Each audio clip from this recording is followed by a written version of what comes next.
Action!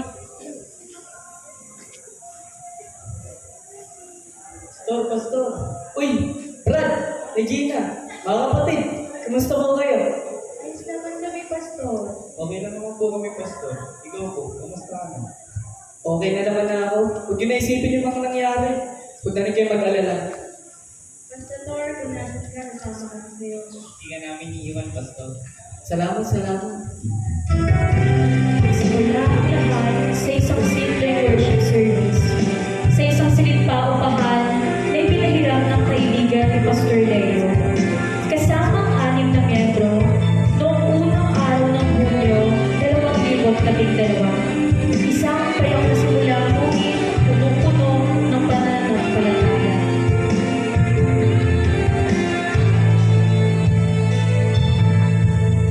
Kilala mo ako, kung pagkatao. Sa putikan ako'y hinango, nilinis at binago. Ayaw kabutihan, gagas mo at kapangyarihan, pag-ibig natin mapantayan.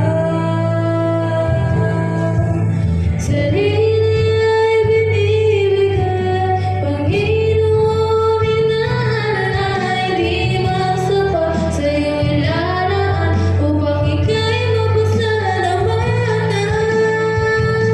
Gamitin mo ang buhay kong ito, sa kalooban mo, Panginoon, ako'y kasangapanin mo.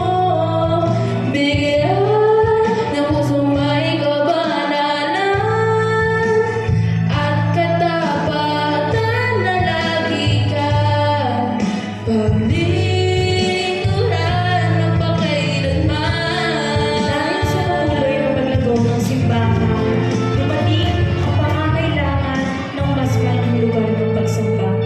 Sa biyaya ng Diyos, noong ika-6 na araw ng Enero, 2013, lumipat ang simbahan sa isang bagong inuupang apartment.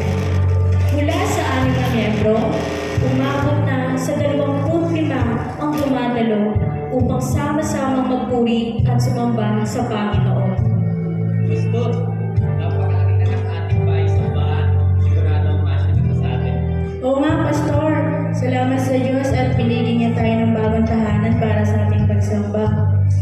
Tama mga kapatid, kaya huwag tayong magsawang magpuri at magpasalamat sa Panginoon dahil ang Panginoon natin ay tapat magpakailanman.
naroon at nagbahagi ng kanyang mga salita.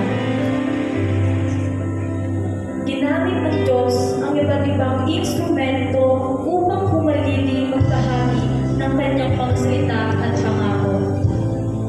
Nagpatuloy ang gawain ng simbahan sa gitna ng pagsubok sa buhay ni Pastor, hanggang sa may panibagong pagsubok ang dumating. China has identified the cause of the mysterious new virus, coronavirus. There are fears a rapidly spreading virus has reached Australia. This is a rapidly emerging situation where there is not a cause for alarm. The first US case has been detected. There's confirmation the coronavirus has reached Australia. China is urging its citizens not to travel abroad as it struggles to contain the virus. We will be standing up Christmas Island as a quarantine area. Foreign nationals coming from China are now banned from entering the country. I have today declared that the coronavirus presents a public health emergency in the United States. Trying to contain a city of 11 million people. Sa gitna ng pandemya, patuloy na kumilos ang simbahan. Bagamat pangsamantalang pinto ang mga pisikal